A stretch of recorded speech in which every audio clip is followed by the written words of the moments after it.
Halo semuanya, perkenalkan aku Dia Pariyati dengan NIM V1223022 dari D3 Manajemen Perdagangan Universitas 11 Maret. Jadi di sini aku mau jelasin nih tentang topik ekonomi internasional yang baru hot di tahun 2025 ini, yaitu perang dagang antara Amerika Serikat dengan Cina. Jadi di video kali ini aku bakal bahas mengenai yang pertama, apa sih penyebab dari perang dagang tersebut? Yang kedua, bagaimana pengaruhnya terhadap ekonomi global terutama pada Indonesia. Yang terakhir, yang ketiga, yaitu bagaimana pendapat dari pemerintah Indonesia menghadapi situasi yang sedang booming saat ini. Jadi, simak terus ya videonya. Jangan lupa like dan komen apabila kamu punya pendapat yang lain. Nah, sebelum masuk ke materi, alangkah baiknya kita harus mengetahui apa sih perang dagang itu.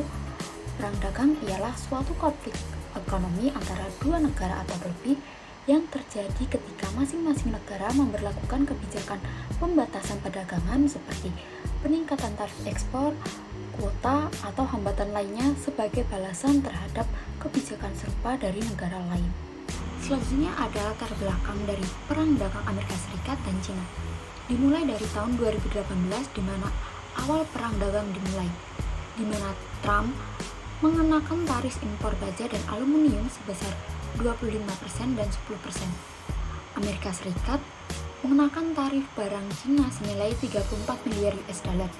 Sementara Cina membalas dengan tarif untuk produk pertanian dan otomotif Amerika.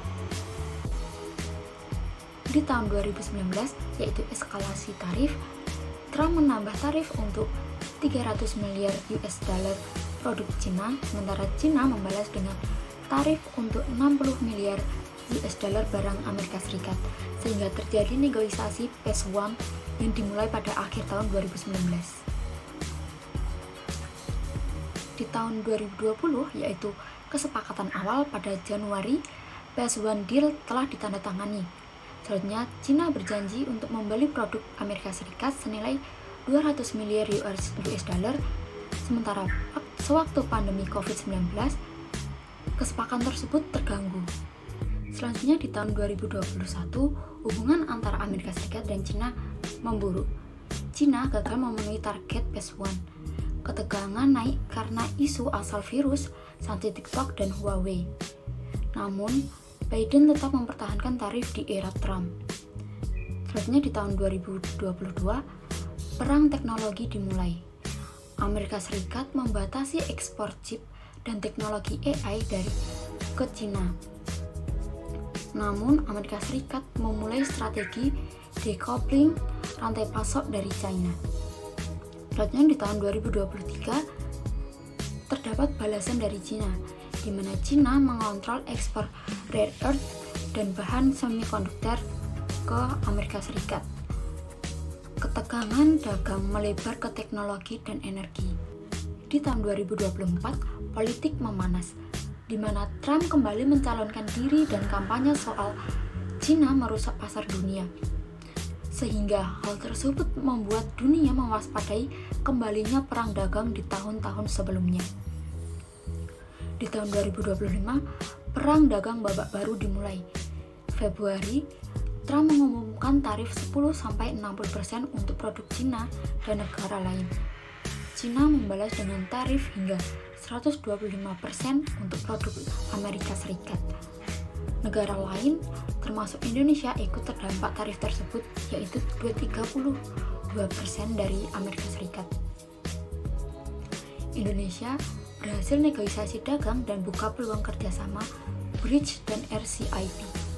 Selanjutnya penyebab perang dagang. Amerika Serikat mengalami defisit perdagangan besar dengan Cina sebesar 375 miliar US dollar pada tahun 2017.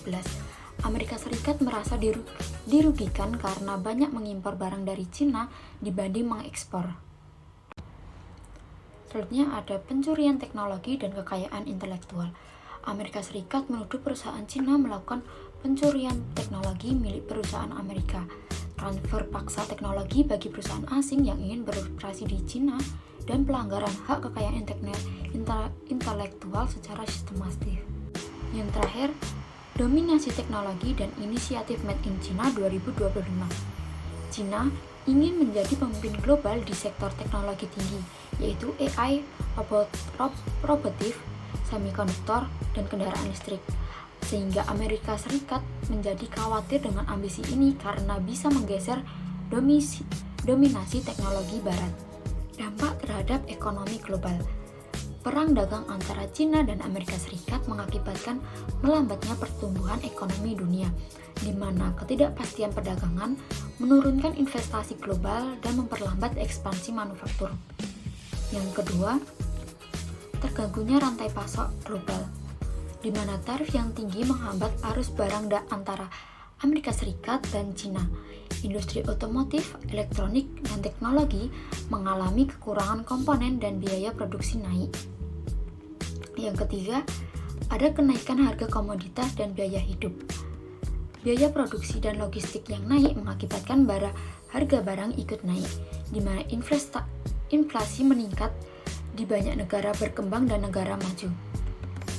Yang selanjutnya dan yang terakhir, ada fluktuasi pasar keuangan dan nilai tukar, di mana perang dagang memicu volatilitas pasar saham dan nilai tukar mata uang.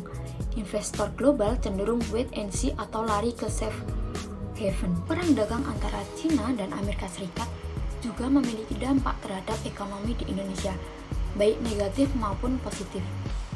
Yang di kubu negatif, ada gangguan rantai pasok dan ekspor yang rawan, di mana gangguan rantai pasok global menurunkan permintaan bahan baku dari Indonesia. Yang kedua, ada pertumbuhan ekonomi melambat dan inflasi. Ekonomi global yang melambat turut menekan pertumbuhan di Indonesia. Yang terakhir, keamanan regional dan maritim terancam. Ketegangan meningkat di Laut Cina Selatan yang mengakibatkan negara harus memperkuat pertahanan maritim, khususnya di Natuna. Pada dampak positif terdapat 1. Relokasi industri dan diversifikasi ekspor, di mana Indonesia berpotensi menarik pabrik dari Cina, terutama di sektor elektronik dan otomotif, serta meningkatkan ekspor ke pasar non-tradisional. Yang kedua, ada peningkatan teknologi dan lead bank pertahanan. Ketegangan terkait chip dan teknologi AI membuka peluang bagi Indonesia untuk membangun kemitraan terhadap lokal dan non-blok dalam riset teknologi pertahanan dan digital. Dan yang terakhir ada insentif investasi dan hilirisasi. Pemerintah menawarkan insentif fiskal, yaitu bebas pajak hingga 20 tahun dan potongan pajak lead bank 300% untuk menarik investasi dan mengembangkan industri hilir. Selanjutnya ada tanggapan Presiden Prabowo mengenai perang dagang Amerika Serikat dan China. Dilansir dari Detik News, melalui keterangan dari pers di Antalya, Turki, dapat disimpulkan bahwa Bapak Presiden Prabowo ingin Indonesia tidak terseret dalam konflik, tapi justru berkontribusi sebagai penengah yang menjaga perdamaian, stabilitas, dan kepentingan ekonomi nasional di tengah gejolak global yang terjadi. Yang terakhir ada kesimpulan. Perang dagang antara Amerika Serikat dan China yang kembali memanas di tahun 2025 bukan sekadar konflik ekonomi, melainkan juga persaingan geopolitik dan teknologi. Perang dagang tersebut juga berdampak meluas ke ekonomi global melalui rantai pasok yang terganggu, investasi melambat, dan harga barang yang naik. Indonesia juga turut terkena imbasnya, yaitu mulai dari turunnya ekspor, tekanan nilai tukar, hingga ancaman inflasi. Namun di sisi lain, ada peluang strategis seperti relokasi industri dan perluasan pasar ekspor non-tradisional. Pemerintah Indonesia melalui Presiden Prabowo mengambil posisi netral, aktif berdiplomasi, dan berkomitmen menjadi jembatan dialog antara dua kekuatan besar di dunia. Nah, itulah gambaran singkat dari perang dagang Amerika Serikat dan China serta dampaknya bagi kita. Dunia mungkin sedang bersitegang, tapi Indonesia tetap bisa jadi penengah yang cerdas dan strategis, karena di tengah krisis selalu ada peluang. Demikian yang dapat aku sampaikan. Kalau ada kurang dan salahnya, aku mohon maaf. Terima kasih. Jangan lupa like, komen, dan subscribe ya. Bye.